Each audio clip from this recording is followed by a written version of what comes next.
تعود لي يا حمزة البطاقة الحمراء لا تخص الملاعب. شوف الملاعب كم هي جميلة، خلينا نزيد نتمتعوا بهذه الملاعب وهذه الصور، هذه التحفة المتواجدة في قلب المغرب الشقيق. تقريبا كل إفريقيا لم تكن، وفي الشرق الأوسط لم تكن تملك ملاعب مثل هذه. هذا ملعب مولاي عبد الله، حتى في أوروبا الشرقية ما كانش عندهم ملاعب. هذا هو جمالية هذا الملعب الرائع الذي أيضا تم ترميمه.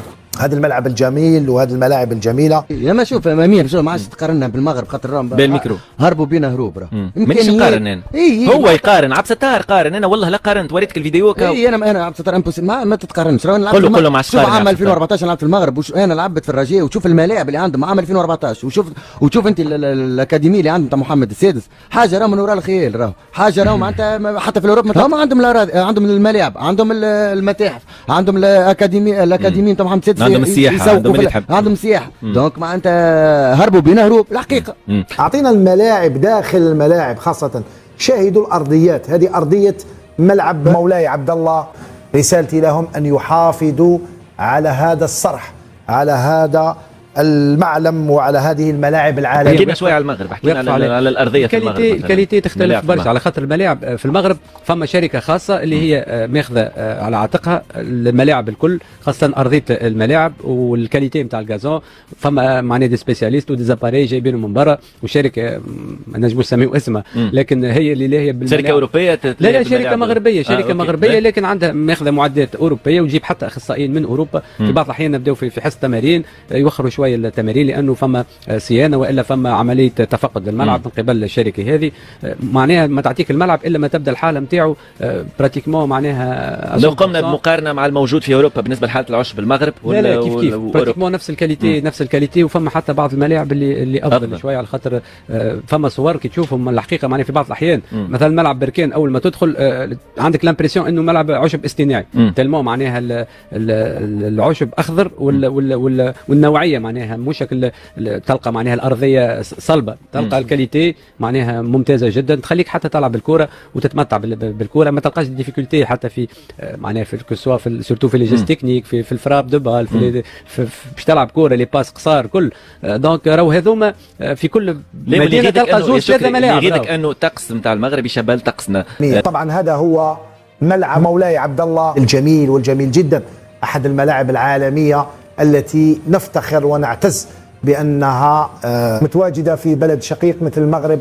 وتحبوا تقارنوا، باش تقارن كان إلا العمل اللي يجيب، إلا لو طرافاي يا سي خونا الملك كرة القدم. يا ناس اللي تحبوا تتبعوا كرة القدم وتحبوا الحق ما تحبوش الكذب. لا كوب دي موند هذيك الله هذيك يحب يخدم ينال، ما تخدمش يجوزوا الناس عليك كي تي جي في، وانت راك مازالك تولي كيما هذيك اللي خرجوها حاجه مليحه افونسي لاري، تقعد غير افونسي لاري ما تافونسيش. عطيتك هذا المثال في بلاصتو يا سي خونا. بنية تحتيك كل السياحه، النزل، القطار السريع التي جي في اللي باش يكون حاضر بقوه في المغرب للربط بين المدن الموندياليه.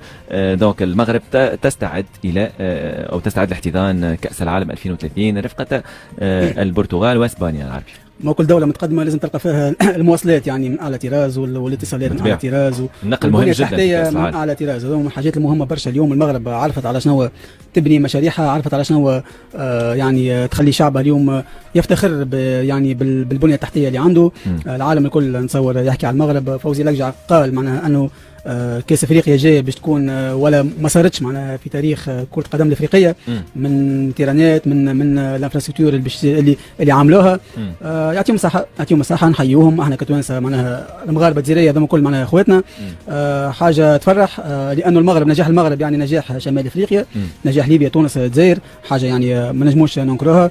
نتمناو انه القادم يكون افضل لانه المغرب شوف المغرب متاثره برشا يعني باسبانيا وتاريخ اسبانيا يعني والمنشات والبنيه التحتيه غاديكا. دونك حاجه مهمه برشا. فانا نقول لهم برافو يعطيكم الصحه. واردت اليوم ان اضع اسقاط على ما يحدث في البطوله الوطنيه في وقت احنا هنا ما زالت الناس ما على بلاش وين تلعب، ما عندهاش ملاعب.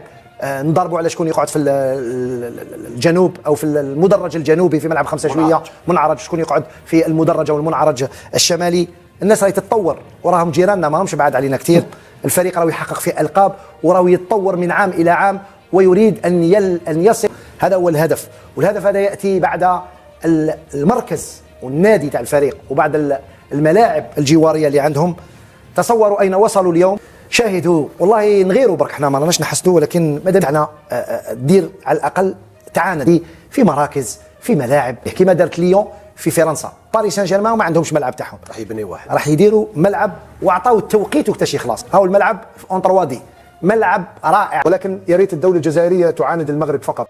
هذا الملعب الرائع لهذا الملعب الجديد بقياده الرئيس الجامعه المغربيه فوزي لكجع، كان لما وضع البرنامج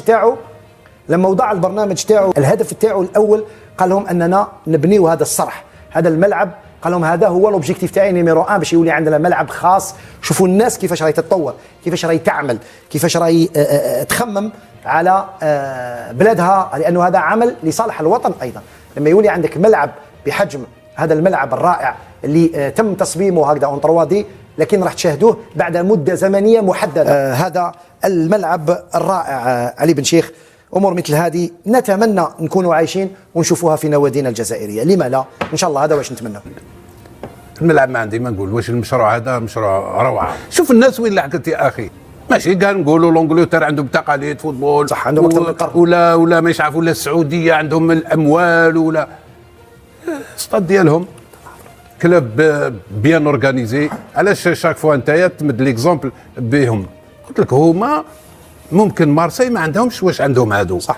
الله ما تزيدش تمثل بهذا. شوف ذاك الملعب هما يشوفوه البعيد، هذا الملعب يولي يدخل لهم العجب، باسكو لي بوتيك لي ماغازان لي كدا فندق كاين اوتيل فيه كلش العجب.